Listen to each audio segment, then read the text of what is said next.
ఈ సాయంకాల వేళలో ఒక 3 మాటలు మనం గమనిద్దాం.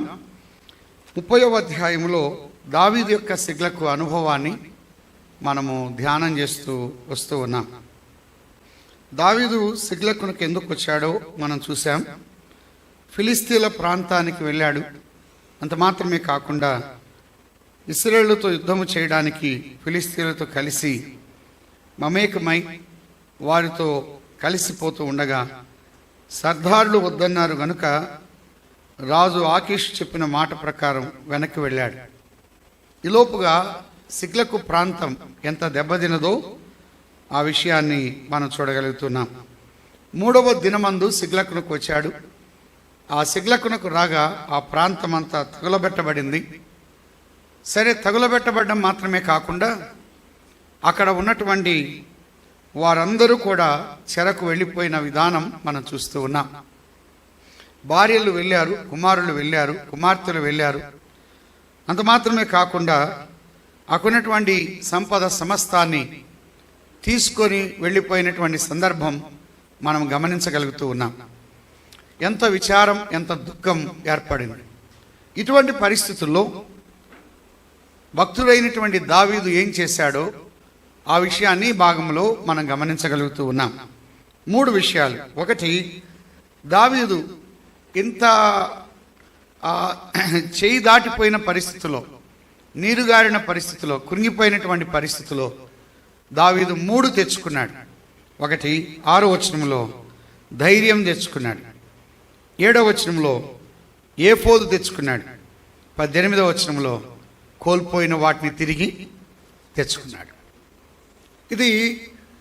ఈ 3 విషయాలు మనం చూస్తున్నాం. ఒకటి, ధైర్యం తెచ్చుకున్నాడు. 2వది ఏఫోదు తెచ్చుకున్నాడు. 3వది ఎంత నష్టపోయాడో, ఎంత డ్యామేజ్ అయ్యాడో, ఎంత కోల్పోయాడో, ఎంత లాస్ అయ్యాడో వాటిని మరలా తిరిగి తెచ్చుకున్నాడు. ఈ యొక్క సాయంకాలం మనము కొన్నిటిని తెచ్చుకోవాలి. మనం వేటిని తెచ్చుకోవాలో ఈ భాగంలో మనం తేటగా మనం చూడగలుగుతూ ఉన్నాం. ధైర్యం తెచ్చుకున్నాడు. కానీ ధైర్యం తెచ్చుకునే పరిస్థితులు కాదు. అక్కడ ప్రజలు ఏం తెచ్చుకున్నారు? 6వ వచనం, 30వ అధ్యాయం 6వ వచనం. దావీదు మిక్కిలి దుఃఖపడెను, మరియు తమ తమ కుమారులను బట్టి కుమార్తెలను బట్టి జనులకందరికి ప్రాణ విసికినందున. జనులకందరికంటే అంటే ఈ జనులు ఎవరితో ఉన్నవారు? దావీదుతో ఉన్నవారు. ఎంతమంది దావీదుతో ఉన్నవారు? ప్రారంభంలో ఒక మాట, 22వ అధ్యాయం 2వ వచనం. సమూయేలు మొదటి గ్రంథం 22:2. మరియు ఇబ్బంది గల వారందరూ, అప్పులు చేసుకున్న వారందరూ, అసమాధానముగా ఉండు వారందరూ అతని యొద్దకు కూడుకొనగా అతడు వారికి అధిపతి ఆయను. అతని యొద్దకు ఎక్కువ తక్కువ 400 మంది వచ్చి ఉన్నారు. ఎంతమంది అని అన్నాడు? 400 అన్నాడు. అంత మాత్రమే కాదు, 27వ అధ్యాయం 2వ వచనం. లేచి తన యొద్ద ఉన్న 600 మందితో కూడా అని అన్నాడు. ఎంతమంది? 600 మంది. దాదాపుగా అక్కడ ఉన్నటువంటి సహోదరులు వెళ్ళిపోగా, కుమారులు కుమార్తెలు వెళ్ళిపోగా మిగిలిన వారు ఏం తెచ్చుకున్నారంటే వారు ఆవేశం తెచ్చుకున్నారు, కోపం తెచ్చుకున్నారు. కానీ దావీదు ఏం తెచ్చుకున్నాడంటే ధైర్యం తెచ్చుకున్నాడు. సోదరుడా సోదరి, ఈ రాత్రి కొంతమంది కోపం తెచ్చుకున్న వారు ఉన్నారు, పరిస్థితులను బట్టి ఆవేశం తెచ్చుకున్న వారు ఉన్నారు, కొన్నిసార్లు కాని విధానాలుగా శరీర విధానాలు తెచ్చుకున్న వారు ఉన్నారు. కానీ దావీదు అటువంటి వాడు కాదు. దావీదు తన దేవుడైన యెహోవాను బట్టి ధైర్యం తెచ్చుకున్నాడు. మీరు ఎక్కడైనా చూడండి, దావీదు జరిగిన పరిస్థితులను బట్టి ఎప్పుడు కృంగిపోడు. కొన్నిసార్లు జరుగుతాయి, వాటిని బట్టి కృంగిపోయి అలాగనే ఉండేవాడు కాదు.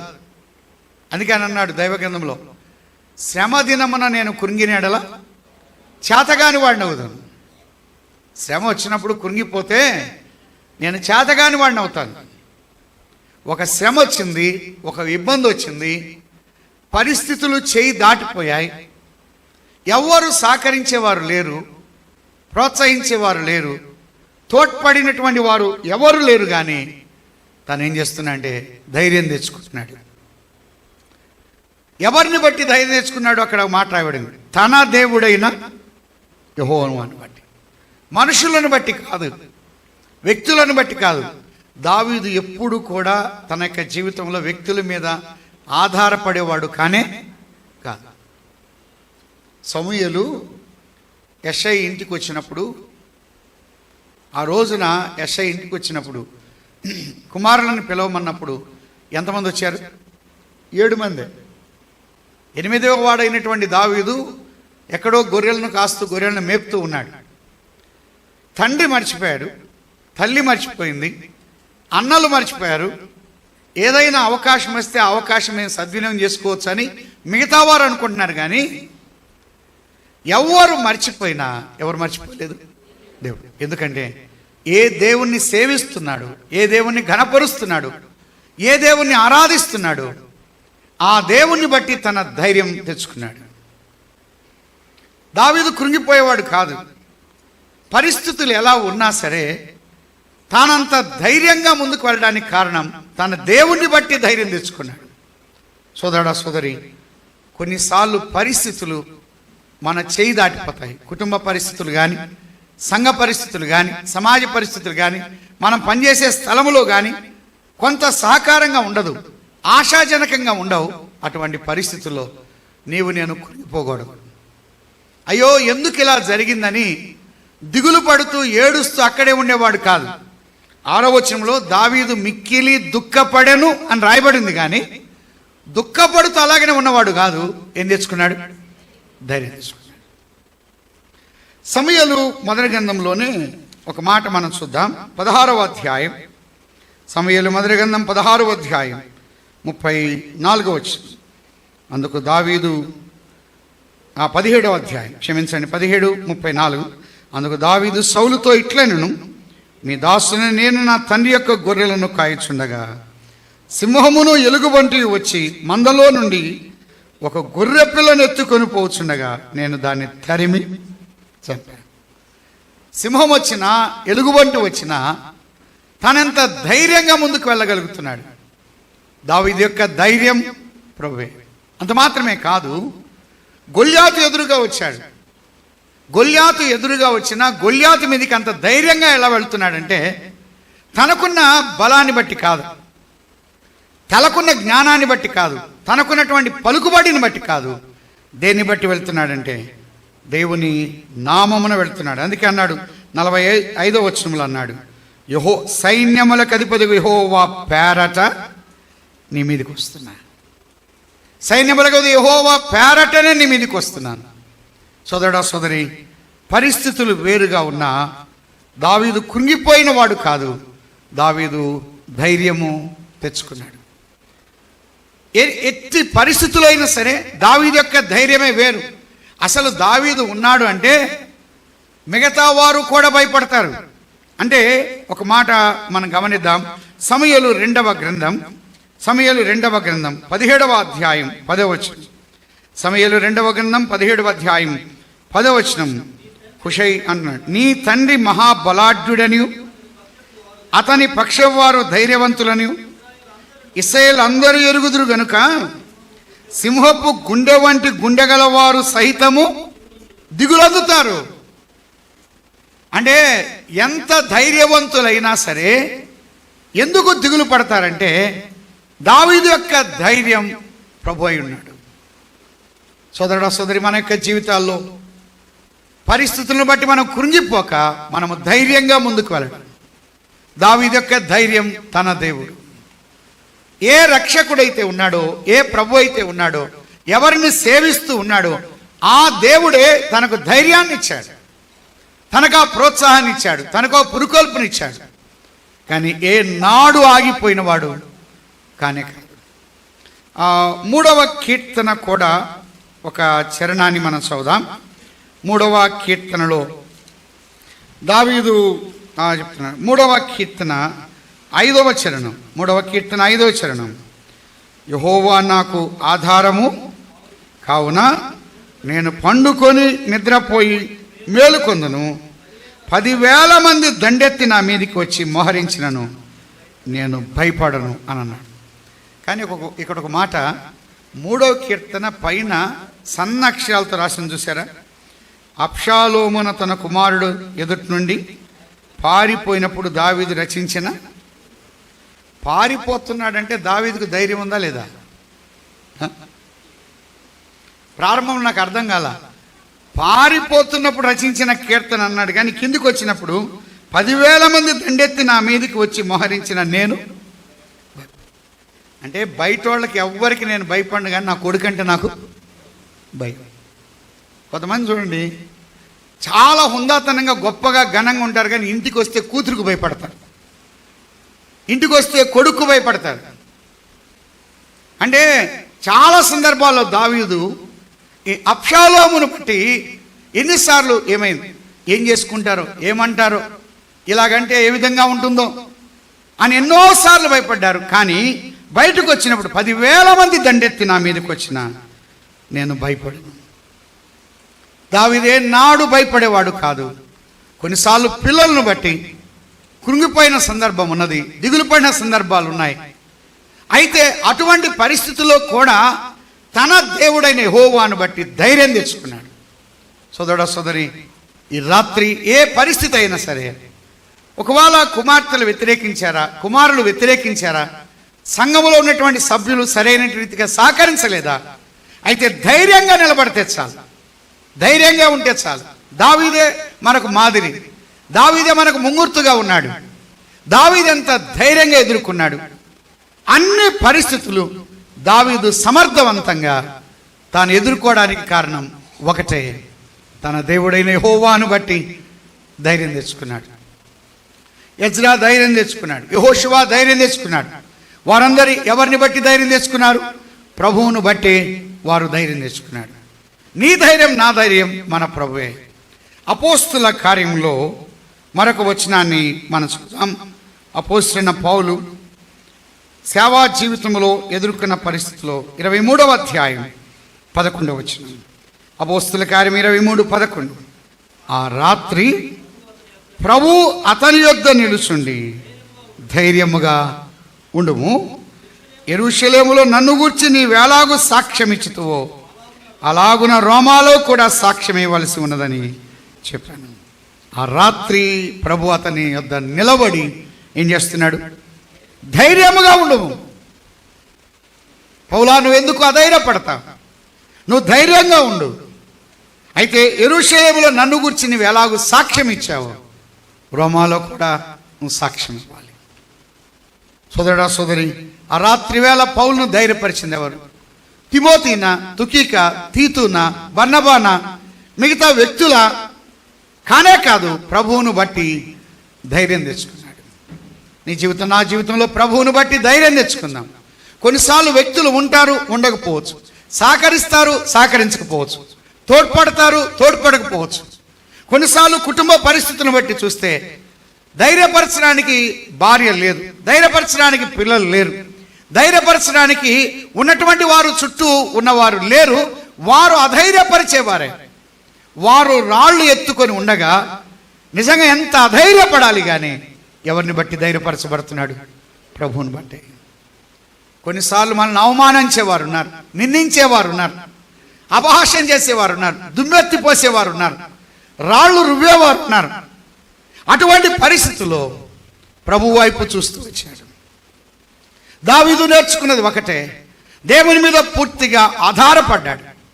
వ్యక్తుల మీద ఆధారపడ్డవాడు కాదు, స్వశక్తి మీద ఆధారపడ్డవాడు కాదు, సొంత జ్ఞానం మీద ఆధారపడ్డవాడు కాదు. కానీ దేవుణ్ణి బట్టి ధైర్యం తెచ్చుకున్నాడు. ఒకటి, దావీదు ధైర్యం తెచ్చుకున్నాడు. రెండవది చూద్దాం. 7వ వచనంలో, 30వ అధ్యాయం 7వ వచనంలో, పిమ్మట దావీదు ఏఫోదు తెమ్మని యాజకుడకు అహిమెలెకు కుమారుడైన అబ్యాతారుతో చెప్పగా అబ్యాతారు ఏఫోదును దావీదు వద్దకు తీసుకొని వచ్చాడు. ఏఫోదు తెమ్మన్నాడు. 23వ అధ్యాయం 6వ వచనం. సమూయేలు మొదటి గ్రంథం 23వ అధ్యాయం 6వ వచనం. అహిమెలెకు కుమారుడైన అబ్యాతారు ఏఫోదు చేత పట్టుకొని పారిపోయి కైలావులున్న దావీదు వద్దకు వచ్చాను. 9వ వచనం. సౌలు తనకు కీడే ఉద్దేశించున్నాడని దావీదు ఎరిగి యాజకుడైన అబ్యాతారును ఏఫోదును తెమ్మని.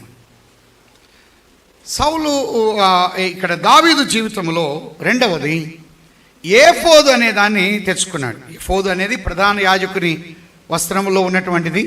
మనము నిర్గమాకాండం 28వ అధ్యాయంలో తేటగా వ్రాయబడి ఉన్నది. ఏఫోదు అనేది ఒకటి దేవుని యొక్క చిత్తానికి సాదృశ్యంగా ఉంది. రెండవది ఏఫోదు అనేది ప్రార్థనా జీవితానికి సాదృశ్యంగా ఉంది. మూడవది ఏఫోదు అనేది దేవుని యొక్క ఆత్మ నడిపింపునకు సాదృశ్యంగా ఉంది. దావీదు ఎప్పుడైనా సరే ఎవరి మీదకైనా యుద్ధానికి వెళ్ళాలి అంటే ఏఫోదు తెమ్మని దేవుని సంకల్పాన్ని అడిగి తెలుసుకునేవాడు. కానీ ఫిలిస్తీన్ల ప్రాంతానికి వెళ్ళేటప్పుడు 27వ అధ్యాయంలో అక్కడ దేవుని యొద్ద విచారించినట్టుగా లేదు. ఫిలిస్తీన్ల సరిహద్దులకు వెళ్ళేటప్పుడు 27వ అధ్యాయంలో ప్రతిసారి ప్రభుని అడిగేవాడు. సమూయేలు 2వ గ్రంథంలో కూడా ఒక మాట మనం చూద్దాం. 5వ అధ్యాయం, సమూయేలు 2వ గ్రంథం 5వ అధ్యాయం 18వ వచనం. ఫిలిస్తీన్లు దండెత్తి వచ్చి రెఫాయిము లోయలో వ్యాపింపగా దావీదన్నాడు, నేను ఫిలిస్తీన్లకు ఎదురుగా పోయేదనా, వారు నా చేతికి అప్పగింతువా అని యెహోవా యొద్ద విచారించినప్పుడు, పొమ్ము, నిస్సందేహముగా వారిని చేతికి అప్పగించుదనని యెహోవా సెలవిచ్చాడు. 22వ వచనం. ఫిలిస్తీన్లు మరలా వచ్చి రెఫాయిము లోయలో వ్యాపింపగా దావీదు యెహోవా యొద్ద విచారణ చేశాను. అందుకు యెహోవా నీవు వెళ్ళవద్దన్నాడు. అంటే మాటి మాటికి దావీదు తన యొక్క జీవితంలో ఏం నేర్చుకున్నాడంటే ప్రభువు మీద ఆధారపడడం నేర్చుకున్నాడు. ప్రభువు మీద ఆధారపడడం నేర్చుకున్నాడు. కానీ 27వ అధ్యాయంలో ఫిలిస్తీన్ల ప్రాంతానికి వెళ్ళేటప్పుడు ఆ విషయమై దేవుని యొద్ద విచారించినటువంటి వాడు కాదు. కొన్నిసార్లు మనం ఏం చేస్తామంటే ఓవర్ కాన్ఫిడెన్స్ ఉంటుంది, నాకేం పర్వాలేదు అని మన యొక్క సొంత విధానాల మీద ఆధారపడతాం. ప్రభువు మీద డిపెండ్ అవ్వకుండా, ప్రార్థనలో ప్రభువుని అడగకుండా, దేవుని చిత్తాన్ని కనుక్కోకుండా వెళ్ళినట్లయితే దానివల్ల పొందే నష్టం ఇంత కాదు. కొంతమంది చూడండి, ప్రభువుని అడగకుండా, దేవుని చిత్తాన్ని తెలుసుకోకుండా, దేవుని యొక్క ఆత్మ నడిపింపు లేకుండా వెళ్ళినటువంటి వారు ఎంతమంది నష్టపోయారు. ఉద్యోగంలో కానీ, వివాహ విషయంలో కానీ, మన వ్యక్తిగతమైనటువంటి విషయాల్లో కానీ, ప్రభువా వెళ్ళాలా లేదా, ఈ విషయంలో నేను నడవాలా లేదా, ఇలా అనుసరించాలా లేదా అని ప్రభువు మీద ఆధారపడి ఒక విశ్వాసి కనిపెట్టడం అనేది మనం చూస్తూ ఉన్నాం. స్వశక్తి మీద ఆధారపడితే దానివల్ల ఎంత నష్టం ఉన్నది. శిష్యులు కూడా యేసు ప్రభుతో ఉన్నవారే. అటువంటి వారు ఒక సందర్భంలో చూడండి, ఉదాహరణకు మార్కు సువార్తలో మనం చదువుదాం. మార్కు సువార్త మనకందరికీ బాగా వేతమే. 9వ అధ్యాయం 18వ వచనం లేకపోతే 17వ వచనం. జనసమూహములో ఒకడు, బోధకుడా, మూగ దయ్యము పట్టిన నా కుమారుని యొద్దకు తీసుకుని వచ్చి తిని, అది ఎక్కడ వారిని పట్టునో అక్కడ వారిని పడద్రోయును. అప్పుడు వాడు నురుగు కార్చుకుని పండ్లు కొరుక్కుని మూర్ఛులను. దాన్ని వెళ్ళగొట్టుడని నీ శిష్యులను అడిగి తిని గాని అది వారి చేత కాలేదు. వారి చేత కాలేదు అని అన్నాను. ఎందుకు కాలేదంటే వారు అన్నీ చేశారు కానీ ఏం చేయలేదంటే 28వ వచనం. ఆయన ఇంటిలోనికి వెళ్ళిన తర్వాత ఆయన శిష్యులు, మేమెందుకు ఆ దయ్యమును వెళ్ళగొట్టలేకపోతామని ఏకాంతమున ఆయన అడిగిరి. అందుకు ఆయన ప్రార్థన. వాళ్ళు అన్నీ చేశారు కానీ ఏం చేయాలి? వాళ్ళు ఏమనుకున్నారంటే మేము ఎవరితో ఉన్నవారు? యేసు ప్రభువుతో ఉన్నాం. యేసు ప్రభువుతో ఉన్న వాళ్ళకి మాకు ప్రార్థన అవసరమా? ప్రభువుతో ఉన్న వాళ్ళకి మాకు ప్రార్థన అవసరమా?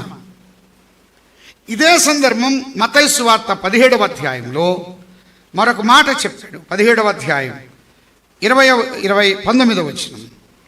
మత్తయి సువార్త 17:19. తరువాత శిష్యులు ఏకాంతముగా యేసునొద్దకు వచ్చి మేమెందు చేత దాన్ని వెళ్ళగొట్టలేకపోతామని అడిగిరి. అందుకు ఆయన, మీ అల్ప విశ్వాసం. విశ్వాసం ఉంది కానీ మీ విశ్వాసం ఎలా ఉంది? అల్ప విశ్వాసం. వాళ్ళు అనుకున్నారు అన్నీ ఉన్నాయి కానీ విశ్వాసం లేదు. అది ఉన్న విశ్వాసం అల్ప విశ్వాసం. ప్రార్థన లేకుండా వారు కార్యాలు చేస్తున్నారు. ప్రార్థన లేకుండా వారు పనులు జరిగిస్తున్నారు. ప్రభు దగ్గర అడగకుండా వారు సొంత అభీష్టంతో సొంత విధానాలతో వెళ్తున్నారు. అందువల్ల వారి వల్ల కాలేదు. కొన్నిసార్లు ఎందుకు ఫెయిల్యూర్స్ ఎదురవుతున్నాయి? కొన్నిసార్లు వాక్యం బోధించే నేనే కావచ్చు, ప్రకటించే నేనే కావచ్చు, పరిచర్య చేసే నేనే కావచ్చు, బాధ్యత వహించిన నేనే కావచ్చు. కొన్నిసార్లు ఎందుకు ఫెయిల్యూర్స్ ఎదురవుతున్నాయి అంటే ఓవర్ కాన్ఫిడెన్స్. నేను సపరేట్గా ప్రభు దగ్గర అడగక్కర్లా, ప్రత్యేకంగా ప్రభు దగ్గర కనిపెట్టక్కర్లా. నేనేంటి దేవుని దగ్గర అడగడం, నేనేంటి ప్రభు దగ్గర అడగడం అని సొంత విధానాలతో పోయినట్లయితే ఎంత నష్టం ఉంది. కానీ ఏఫోదు ఇంతకుముందు ఫిలిస్తీన్ల ప్రాంతానికి వెళ్ళేటప్పుడు ఏఫోదును తెమ్మని అడిగినవాడు కాదు, కానీ తర్వాత ఏఫోదును తెమ్మని అడిగాడు. ప్రభు మీద ఆధారపడుతున్నాడు. సోదరుడా సోదరి, ఇటువంటి పరిస్థితుల్లో, కృంగిపోయిన పరిస్థితుల్లో, అధైర్య పరిస్థితుల్లో, దెబ్బతిన్న పరిస్థితుల్లో, నిరాశగా ఉన్న పరిస్థితుల్లో, కొన్నిసార్లు మన చేతులు దాటిపోయే పరిస్థితుల్లో ఒక విశ్వాసిగా నీవు నేను పూర్తిగా ఎవరి మీద ఆధారపడాలి? ప్రభు మీద. ప్రభు మీద పూర్తిగా ఆధారపడితే వచ్చిన జవాబే వేరు, పొందిన సమాధానమే వేరు. అన్య జనాంగాన్ని కూడా పురికొల్పి దేవుడు సమాధానం కొరకై కొంతమందిని వ్యక్తులను ఉపయోగించిన సందర్భం కింది వచనాల్లో మనం చూస్తున్నాం. ప్రభువు చిత్తం మీద ఆధారపడడం. పౌలు మాటి మాటికి అవి జరిగిస్తూ వచ్చారు. అపోస్తుల కార్యములో 18వ అధ్యాయం 20వ వచనం. అపోస్తుల కార్యములు 18వ అధ్యాయం 20వ వచనం. వారింకను కొంతకాలముండుమని అతన్ని వేడుకొనగా అతడు ఒప్పక, దేవుని చిత్తమైతే మీ వద్దకు తిరిగి వస్తాను. వాళ్ళు ఉండమని బలవంతం చేశారు. కానీ పౌలు ఒక మాట అన్నాడు, దేవుని చిత్తమైతే మీ వద్దకు నేను తిరిగి వస్తాను. ప్రభు యొక్క చిత్తం ఎలా ఉంది? దేవుని యొక్క చిత్తం మీద పౌలు ఎన్నిసార్లు ఆధారపడ్డాడు? 16వ అధ్యాయం 6వ వచనం. అపోస్తుల కార్యములు 16:6. ఆసియాలో వాక్యము చెప్పకూడదని పరిశుద్ధాత్మ వారిని ఆటంకపరిచినందున వారు బుర్గియా, గలతియా ప్రదేశముల ద్వారా వెళ్ళిరి.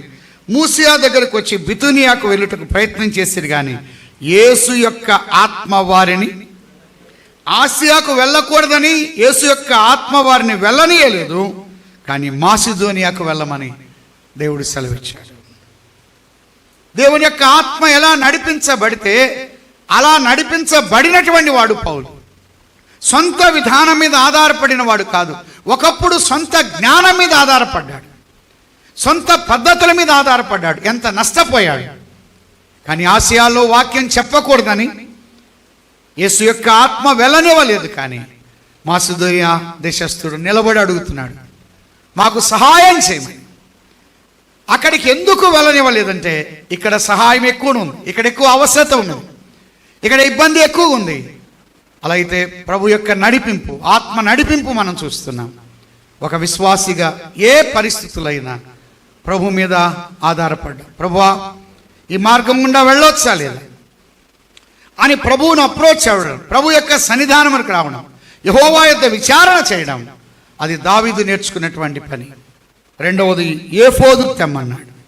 ఒకటి ధైర్యం తెచ్చుకున్నాడు, రెండవది ఏఫోదు తెచ్చుకున్నాడు.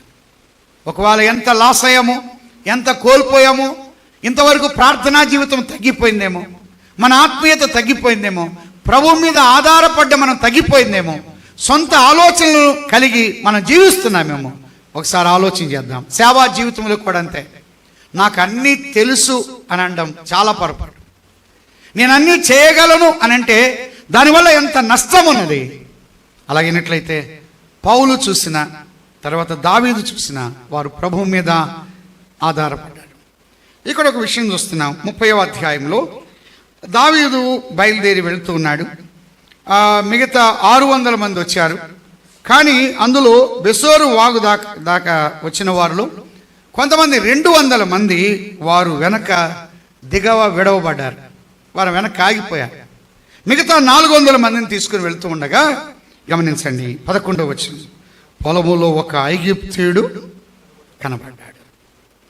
మనము కోల్పోయిన విధానాన్ని బట్టి, నష్టపోయిన విధానాన్ని బట్టి ధైర్యం తెచ్చుకొని మనం ముందుకు వెళ్తూ ఉంటే దేవుడు తన కార్యాన్ని చక్కగా జరిగిస్తాడు. ఇంకా మన వల్ల ఏమైద్ది లేని ఆగిపోతే దేవుడు తన కార్యాన్ని జరిగించలేడు.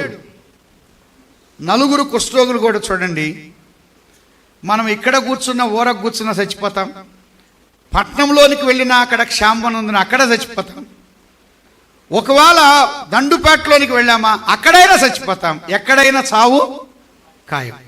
సిరియన్ల దండుపేటలోనికి వెళ్తే అక్కడైనా చచ్చిపోతాం, చచ్చేదేదో సిరియన్ల దండుపేటలోనికి వెళ్ళి చచ్చిపోదాం అని ఓరక కూర్చోలేదు.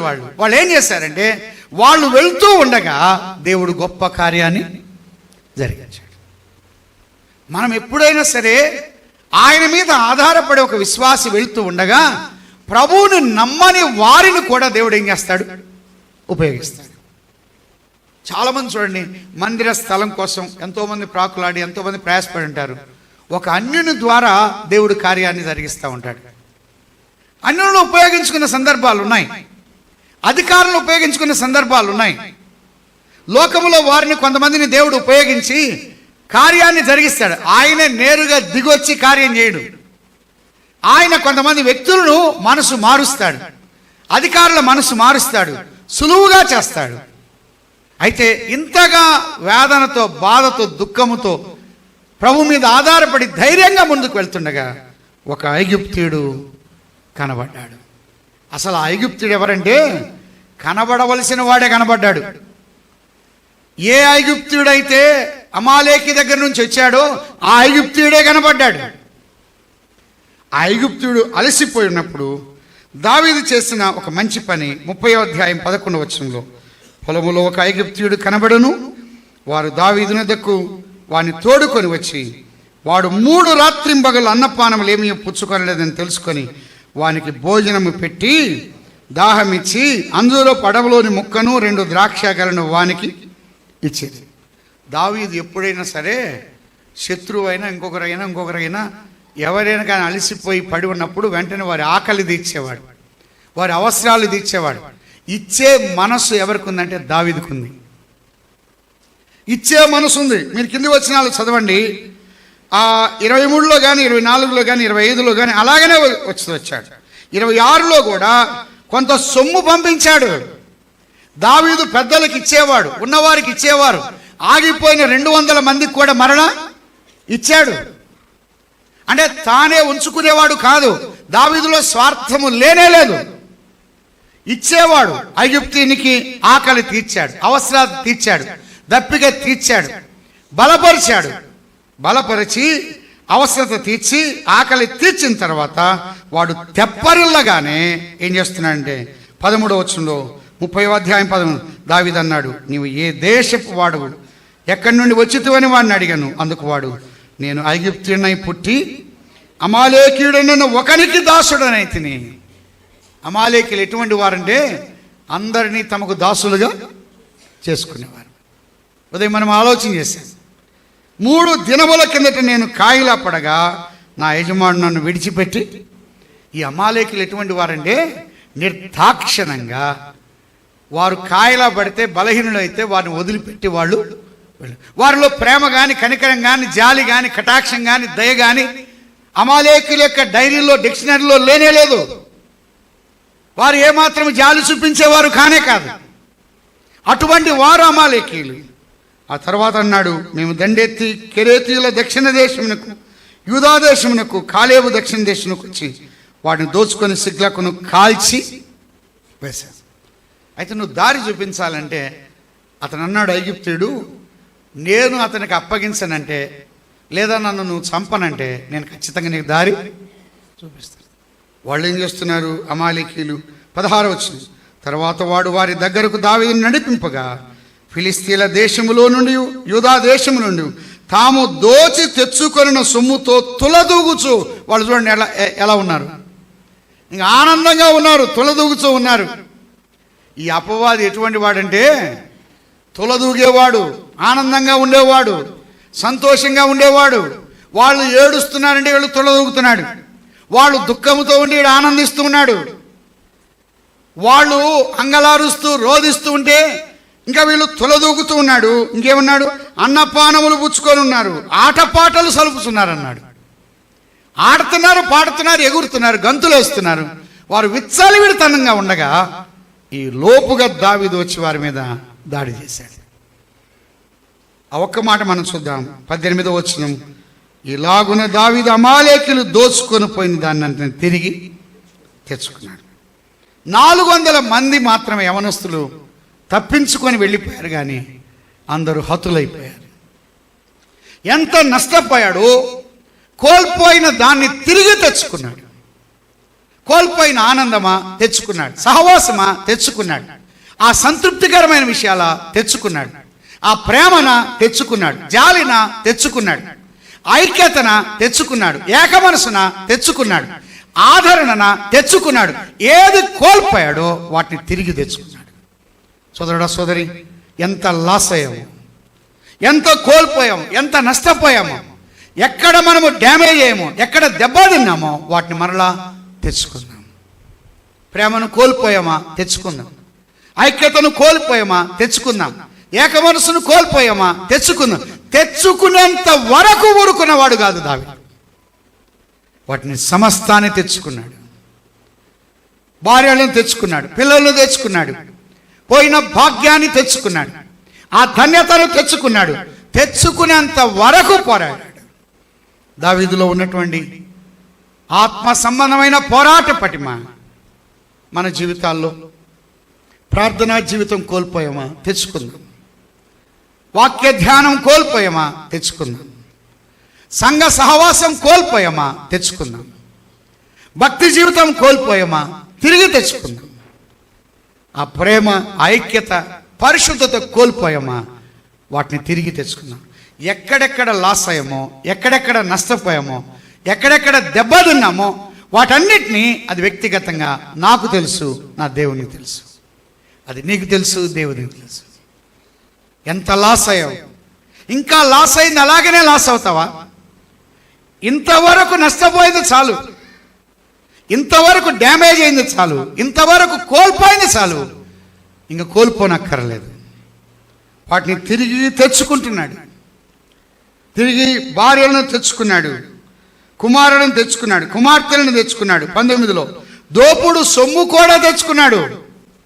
వాళ్ళు ఎంత దోచుకొని పోయారో వాటన్నిటినీ తిరిగి తెచ్చుకున్నాడు.